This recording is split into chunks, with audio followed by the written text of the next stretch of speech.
Țările mari profită de munca noastră. Țările mari.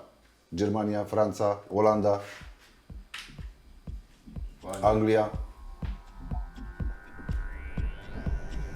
Im Frühjahr 2020 ist dieses Passagierflugzeug am Himmel eine Ausnahme. Es gelten Einreiseverbote, um die Pandemie einzudämmen. Doch die Spargelsaison steht kurz bevor und in Deutschland findet sich kaum jemand, um ihn zu ernten. Helfen soll eine Sonderregelung für Erntehelferinnen und Helfer aus Osteuropa. Am Nürnberger Flughafen landen heute ausschließlich Flieger aus Rumänien.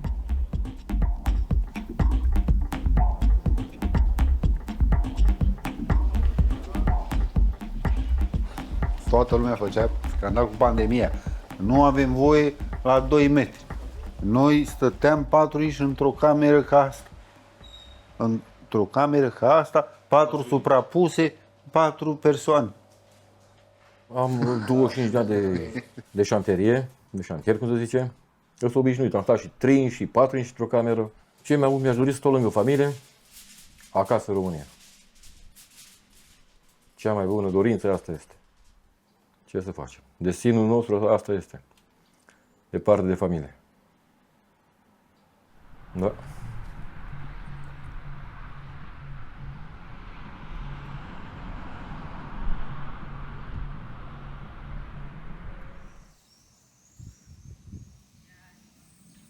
Nicht nur die Siebenbürger Sachsen, nicht nur die Donauschwaben, sondern auch ganz viele rumänische Staatsbürger. Sie alle leisten in Bayern Vielfältiges für Kulturarbeit. Sie erbringen einen wichtigen Beitrag zur Stärkung Bayerns und wir sind froh, dass Sie bei uns haben. Vielen Dank dafür.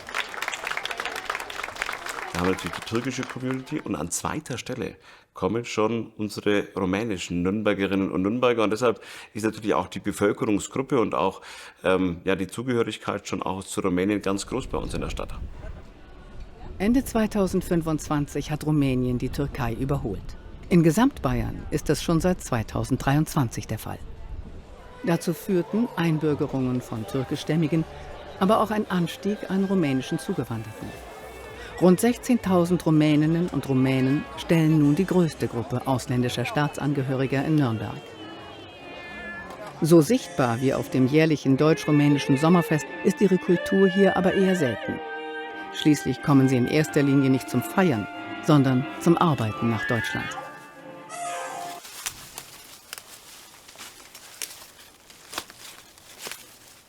Unii culege, unii fac altceva. Noi suntem o echipă de 5 persoane care suntem la cules. Diese Erntehelfer arbeiten zu guten Bedingungen, was nicht selbstverständlich ist. Aber mehr dazu später. In Rumänien zu arbeiten, ist für sie keine Option. De muncă este, dar uite că te plătește puțin, totul costă mult și trebuie să venim aici cu ani. Sie sehen, dass die politische Lage und auch die wirtschaftliche Lage in Rumänien sich nicht großartig verändert. Klar hat Rumänien sehr viel von der EU-Erweiterung profitiert. Gleichzeitig sehen wir, dass es dort in der Bildung wenig investiert wird. Das heißt, unqualifizierte Arbeitskraft findet man in Rumänien immer noch genug. Es gibt Arbeitsbereiche, wo die Deutschen diese Arbeit nicht machen wollen. Es geht ich habe bis jetzt in den 6 Jahren keinen Deutscher auf dem Spargelfeld getroffen. Du siehst nur vom Spargel ein Stück weit oben natürlich rausspitzen und du musst mit einem ganz langen Messer unten dann abschneiden. Du siehst ja unten nichts, du musst fühlen und dann braucht es natürlich auch eine gewisse Länge. Also auch die Menschen, die das machen für uns, finde ich wirklich sensationell. Danke dafür. Es ist nicht einfach. Wir genießen und andere müssen dafür hart arbeiten. Ja, wir sind immer auf der Suche nach Fachkräften. Natürlich suchen wir auch in den Partnerstädten Fachkräfte. Wir hatten zum Beispiel auch schon mit unserer Partnerstadt Kavala in Griechenland ein Abkommen damals getroffen für Pflegekräfte. Und das Gleiche kann man sich natürlich auch mit Brașov vorstellen. Die rumänische Stadt Brașov ist seit 2024 Partnerstadt von Nürnberg. Im selben Jahr unterzeichnete der bayerische Ministerpräsident Markus Söder einen bayerisch-rumänischen Wirtschaftsvertrag. Wir werden im Herbst ein gemeinsames bayerisch-rumänisches Wirtschaftsforum bei uns initiieren um sowohl auf der einen Seite Investitionsanreize in Rumänien zu setzen für unsere Firmen, andererseits auch die Möglichkeit für Fachkräfte für Bayern zu öffnen, sozusagen ein sich gegenseitig kommunizierende Röhren stärker zu eröffnen. Also eine Win-Win-Situation für die beiden EU-Staaten? Davon scheinen wenige der hier lebenden Rumäninnen und Rumänen überzeugt. 2025 fanden Präsidentschaftswahlen in Rumänien statt und 70% der rumänischen Staatsangehörigen, die in Deutschland leben, stimmten für einen EU-Gegner. Toată Uniunea Europeană lucrează aici. Cred că ăsta a fost și interesul. Să vină forțe de muncă în Germania și la noi le-au închis toate. De obicei, turcii, sârbii sunt cu fierul, lucrează cu fierul. Dar cu dulgheria, polonezi, români, cehi, nemți mai sunt, dar magazioneri, lăcătuși, Da. polieri, Construcții metalice mai mult. construcții metalice, lăcătuși, construcții metalice. Cariera și meseria mea, dar am avut ghinion că nu am fost nemț. Da.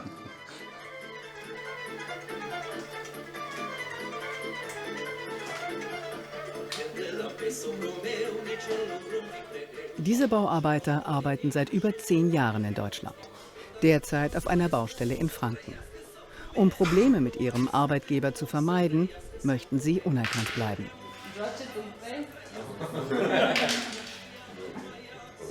După bani am venit.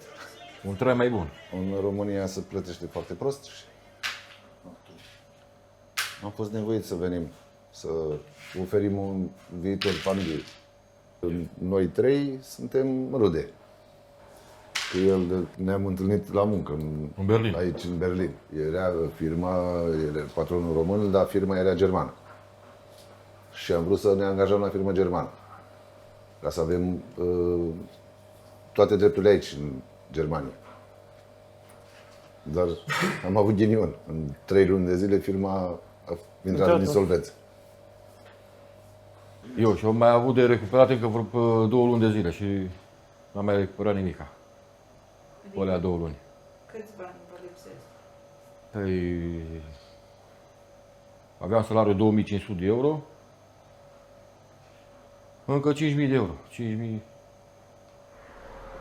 La Chiol n-am luat bani deloc. O lună și 3 săptămâni. Mi-au trimis bani soția din România ca să ajung înapoi în România acasă. Că n-am mai avut bani să cumpărăm nici de mâncare, de nimica. La firma care suntem acum, la firma românească, cu salariile suntem mulțumiți, decât că ne schimbă contractele de la 3 la 3 luni. Te angajează pe altă firmă. Tot fiind el patron, dar Pe 3 luni începător, pe 3 luni începător. Începi munca. Și poate să lipsească de noi când vrea. și în afară de asta nu beneficiem de nicio zi pe cartea de muncă în România, ca să ne ajute la pensii. Avem o vârstă și pe noi ne interesează asta. Și chestia asta ne interesează. Mit Fällen wie diesen beschäftigen sich Julia Lavrik und Marius Hanganu von der Beratungsstelle Faire Mobilität tagtäglich. Es handelt sich nicht um Ausnahmen, sondern um Beispiele für vielfältige Ausbeutungsformen.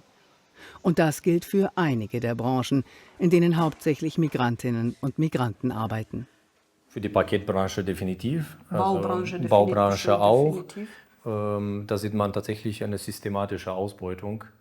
In der Pflegebranche ist nicht anders. Diese mobile Beschäftigten sind eine sehr vulnerable Zielgruppe.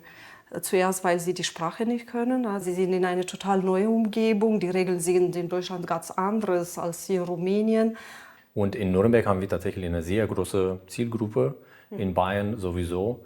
Wir haben das auch in den letzten 3 Jahren auch gemerkt, dass die Arbeit bzw. die Anfragen sich, ich glaube mittlerweile kann man so sagen, verdoppelt, dass wir sehr viele Fälle nicht mehr bedienen können, beziehungsweise wir arbeiten mittlerweile auch mit einer Warteliste. Und genauso sind auch die Kolleginnen und Kollegen aus anderen Bundesländern, die total überfordert sind. Und nicht vergessen, in Bayern haben wir keine landesfinanzierte Beratungsstelle. Nach dem Motto, in Bayern gibt es keine Ausbeutung. In Bayern, zum größten Teil in Nürnberg, liegt auch das Knoblauchsland, eines der größten Anbaugebiete Deutschlands. Die Ernte führen hier mittlerweile vor allem rumänische Arbeitskräfte aus. Vor Wohncontainern und Unterkünften unterschiedlicher Betriebe kamen wir ins Gespräch. Viel Arbeit für zu wenig Geld, intransparente Vertragsbedingungen und teure Mieten für heruntergekommene Gemeinschaftsunterkünfte. Davon wollten ein paar auch vor der Kamera erzählen, zumindest verpixelt. Tatsächlich kam aber nur eines von 7 geplanten Interviews zustande. Und wenige Tage später widersprach der einzige Interviewpartner der Veröffentlichung.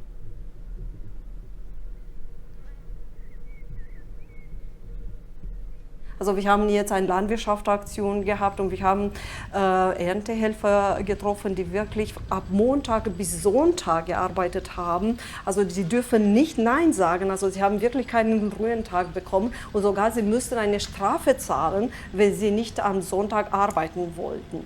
Und dann ist es Mindestlohn. Die Überstunden sind sozusagen vergessen und sie kriegen nicht 12,82 brutto pro Stunde, was sie eigentlich kriegen sollten. Die Interviews für diesen Film entstanden vor der Erhöhung des Mindestlohns. Mittlerweile liegt er bei 13,90 Euro. Die regionale Landwirtschaft sieht sich seit Jahren in der Krise und Bauern hierzulande machen schon seit der Einführung des Mindestlohns darauf aufmerksam, dass dieser sie zusätzlich belastet. Ich verstehe die Landwirtschaft und ich verstehe die Bauern, die sagen, irgendwann ist halt auch das mit dem Mindestlohn wird schwierig für uns, weil ich muss es umlegen auf die Tomate und auf den Salat oder auf das, was ich produziere. Und wenn ich dann aber nicht mehr wettbewerbsfähig bin und mir dann der Verbraucher diese Ware nicht mehr kauft, dann bin ich nicht mehr auf dem Markt. Also das ist ja relativ einfach. Und deshalb einen gesunden Mittelweg und auch sich in der Diskussion ehrlich machen. Nur sagen, Mensch, schaut auf die Arbeitskräfte, das stimmt. Wir müssen aber auch schauen, kann dann das Produkt hier noch wettbewerbsfähig sein? Der Geldhahn für die Lohnausgaben muss also zugedreht werden. So fordert das der Deutsche Bauernverband.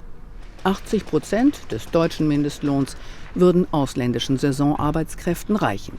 Teile der CDU und CSU befürworten eine solche Gesetzesänderung. SPD, Grüne und Linke sowie Gewerkschaften verurteilen dies scharf.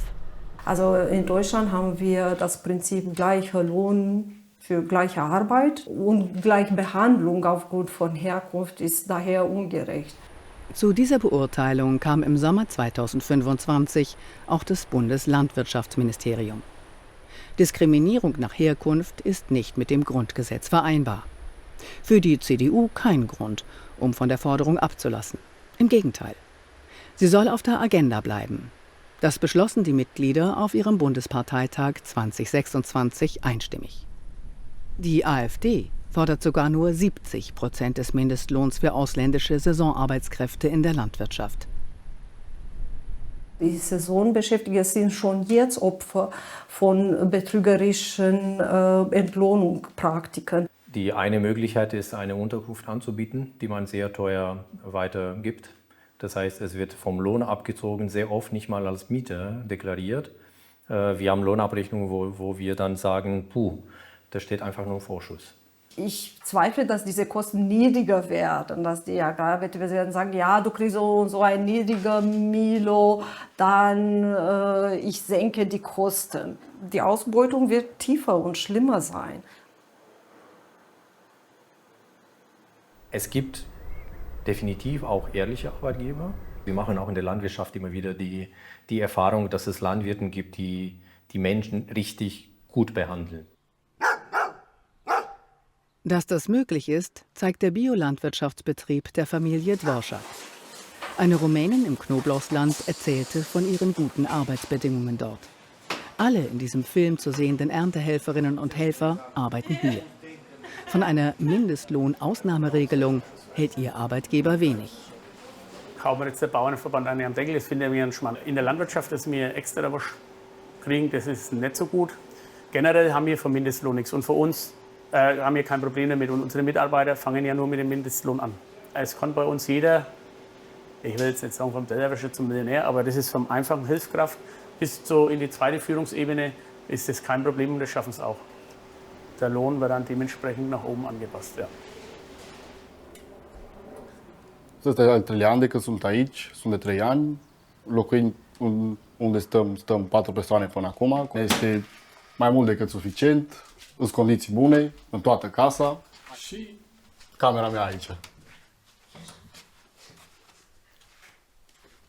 Asta e mai mare un pic, pentru 2 persoane. Asta e pentru o persoană singură camera. Eram doar în seră lucram și acum am avansat un pic, acum sunt doar pe hală. Nu. Ce să spun? E bine, îmi place lucrul care îl fac, mă descurc bine până în prezent, tot e bine.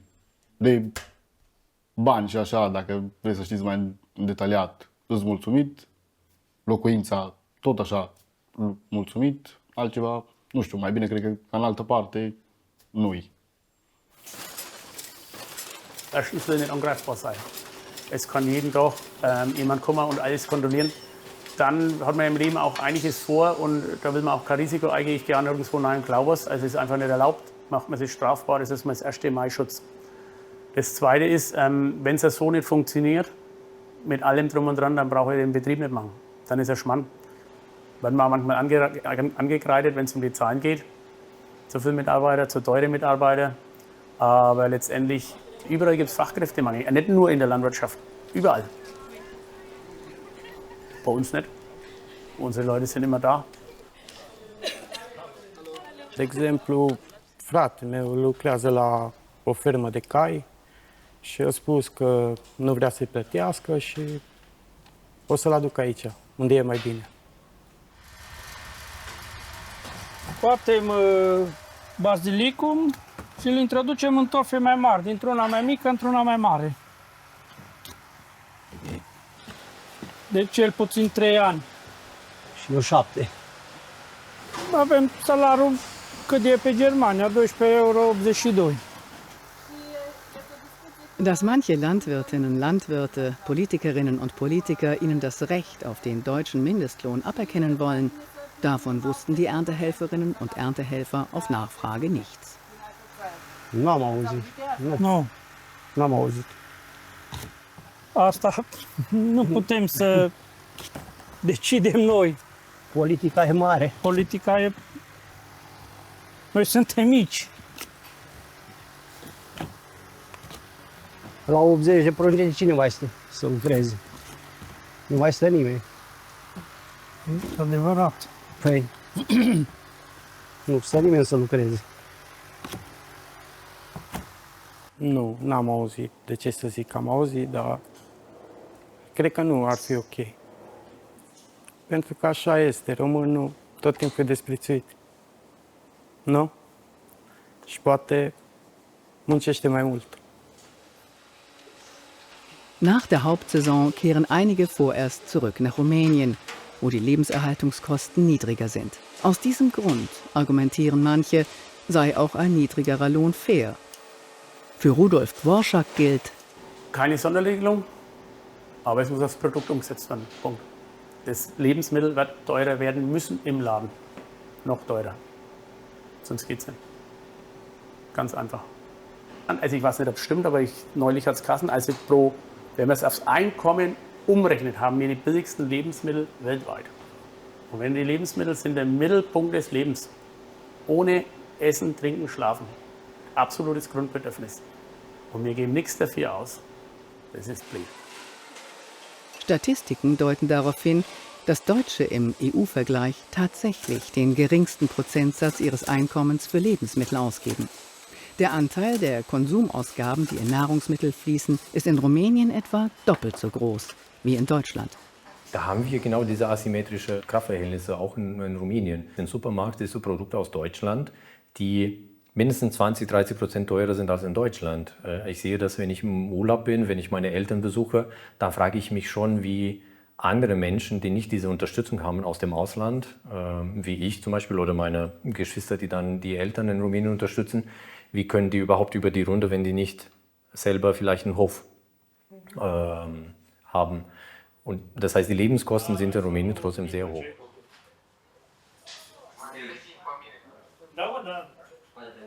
Bună ziua! Și salutări din România! Zi, mă!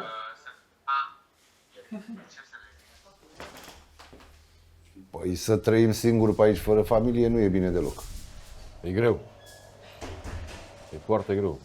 Ajungem iar la discuția că trăim departe de familie datorită politicii existente, Da. și iar ajungem la lucruri care ne depășesc. Noi nu putem să decât să vorbim. Și ai muncit o viață întreagă, să lași în România tot, să te muți în Germania, iar e greu.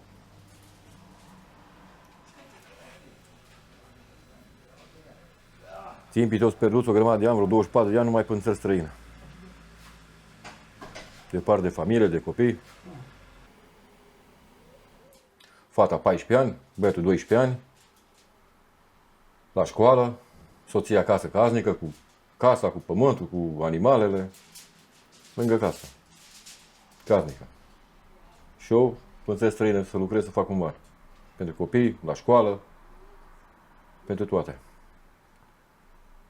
Așa le văd pe telefon, zi de zi, dar acasă lângă ei, cam de 3 săptămâni pe an. Poate la bătrânețe, dacă nu. La o pensie, poate când vom ieși la o pensie, să stăm mai unul lângă alții. Să sperăm să ajungem și până acolo. Da. Avem un pic de curte, trebuie întreținută. Mergem în concediu. Acolo și după aceea venim înapoi. Aici. Locuiesc cu soțul. Aici nu locuiesc singură. Cu el locuiesc. Dar dacă ar fi să fie câte doi în cameră, unul nu se poate. Să doi. Poftim, intrați. Vă place aici? Aici? Nu, ne place, nu ne place, ne acomodăm. Asta e. De când stăm aici, de 3 ani, cam așa. Oriunde duce, avantaje și dezavantaje sunt.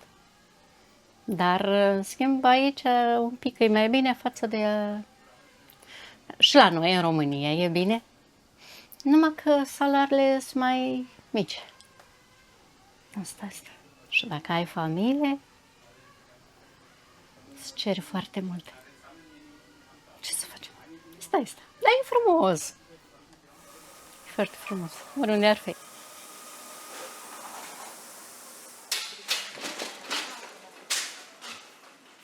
Din ianuarie n-am mai fost acasă. Sper să mă duc și eu în concediu sau... Asta e. Acum l-am pe fratele meu aici. O să-l aduc și pe fratele ălalt. O să-mi aduc toată familia dacă nu merge în România să muncim. Poate în timp, în ani, o să facem și noi acasă, să ne realizăm cu ceva, să nu mai venim între străini. Ich habe viele Ratshunde, die sagen, ich bin in Deutschland nur für kurze Zeit. Ich arbeite nur ein bisschen. Dann dieses bisschen dauert mittlerweile Jahre, 10 Jahre, 11 Jahre. Die sagen, ich bin hierher gekommen, um ein Haus zu renovieren, bis die Kinder in die Uni gehen, bis meine Tochter heiratet. Und dann wird es Schluss. Ich will nach Rumänien. Und das passiert nicht. Das haben wir bei den türkischen Migrationsgruppen, Migrantengruppen auch gesehen. Es wurde immer vermutet, ja, die erste Generation, die wird irgendwann zurückgehen. Deswegen hat die Politik in die Richtung auch nicht so viel Integrationsangeboten bereitgestellt, nach dem Motto, die werden schon zurückkehren.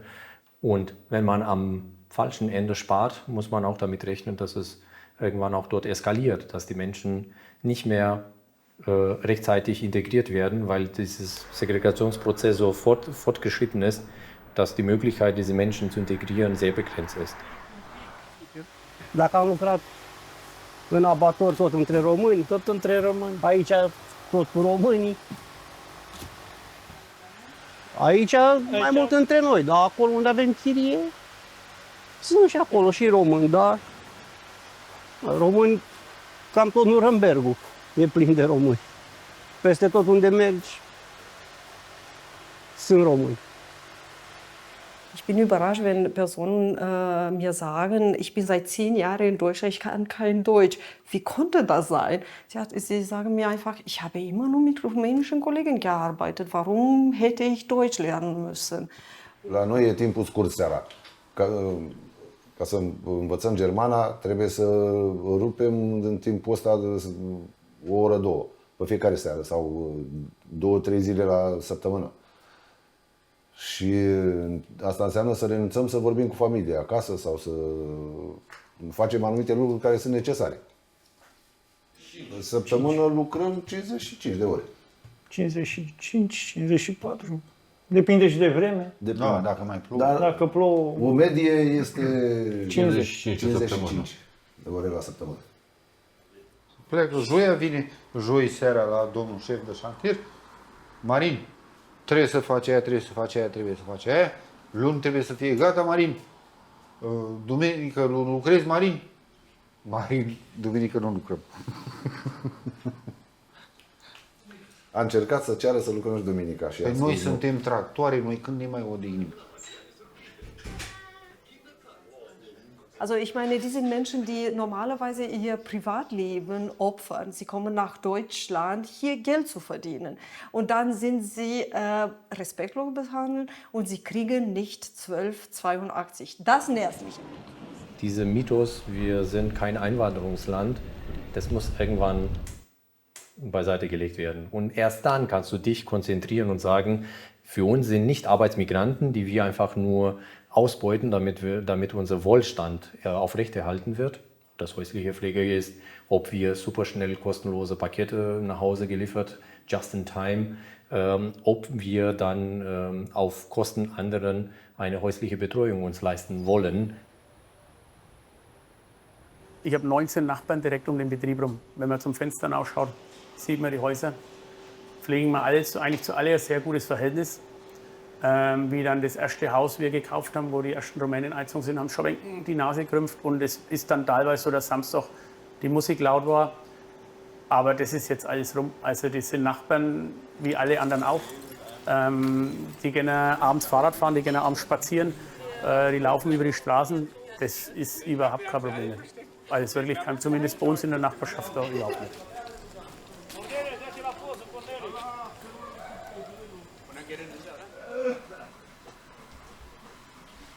Noi stăm la țigare pe balcon acolo, deschidem geamul, vine lumea la bancă, coboară din mașină, noi mai vorbim, ne aude că vorbim. Guten Morgen, dimineața când stăm noi la cafea, Ne salută, așa... Da, chiar respectă. Nemții în general sunt oameni respectoși și mai liniștiți. Deci exact cum sunt la noi la țară oamenii, așa sunt și ei.